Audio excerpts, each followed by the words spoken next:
Well, Smokehouse is an innovation consultancy, and what we've done for the last 20 years is help mostly large companies think of new ways of doing business, new ways, not just products, but new services, new ways of communicating, and just allow them to sort of to think differently and have permission to do that, and also to give them the tools and techniques that they can think outside all the boxes they find themselves in. So Smokehouse is a kind of box breaker.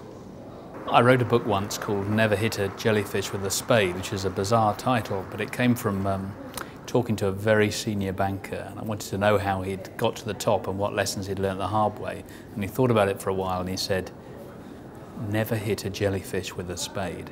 I've got to say there's absolutely no thinking whatsoever. It was just that he used this phrase about lessons learnt the hard way, and shortly after that his business went under, but I wrote a book and it did quite well.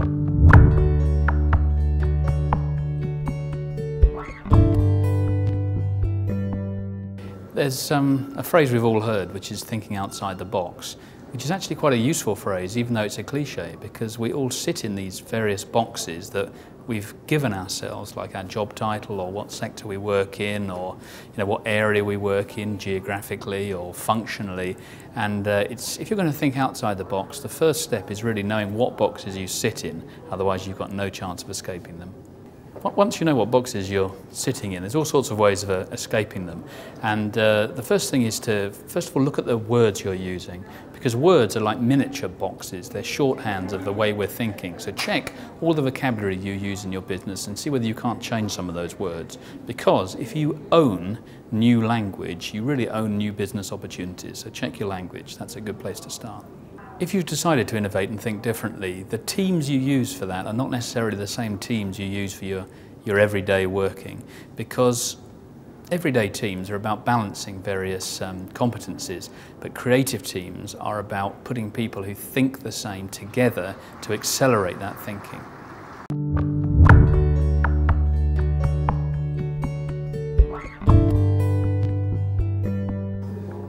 If you want to think about new ways of doing things, sometimes the trick is to stop thinking, because the way you're thinking currently is the way you think as a professional, with all your experience, your expertise, your education, and that actually is pinning you into one way of thinking. So you need to stop thinking the way you've been thinking and start thinking in another way.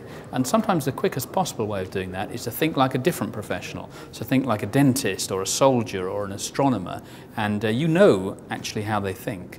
And the key to it all is that there are no new ideas out there. There's just the import of old ideas into new places. So don't worry that you're not going to come up with some genius new idea. You don't need to. You need to be an importer of ideas.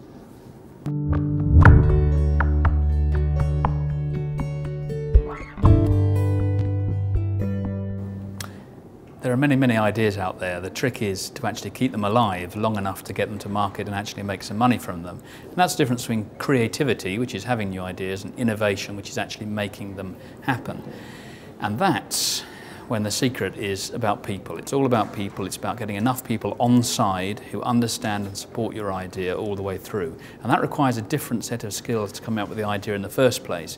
It requires people management skills. And the absolute bedrock of coming up with ideas and keeping them alive is being able to actively listen to people to understand where they're coming from.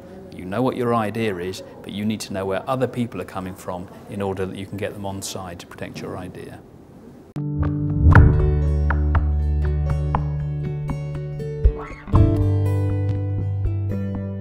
If you've decided to innovate and be creative as an organisation, you really have to think very carefully about the culture of your organisation, because even if you have a strategy to innovate, it really won't make any difference unless the culture of your people allows that.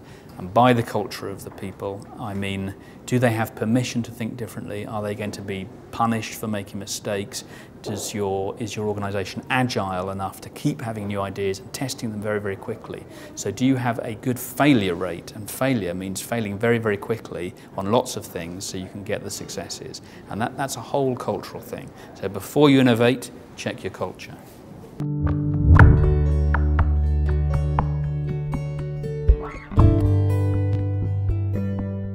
What you have to remember is that culture eats strategy for breakfast. Now that sounds like a big claim, but what that means is that you can have the strategy to innovate, which is fantastic, but unless your culture supports that, it's not going to happen. And by a culture that supports innovation, I mean one where everybody is encouraged to talk about their ideas, that communication across the organisation is really, really good, and that crucially you'd have no blame culture, and you actually have a culture where people are encouraged to innovate and fail quickly, because the more failures you have, the more likely you are to actually get a success. So fail, but fail faster, and keep people innovating the whole time, and you'll get where you need to go. You know, if there's one thing that I hope people would take away from the session, is that creativity is not something you need to outsource. You can do it yourself. There are many ways you can think differently about your business, you know, without the need for huge expense, and you can do it now. It can be quick and dirty and easy. It's just a way of starting on that journey. So, you know, my advice to everybody is just take the plunge.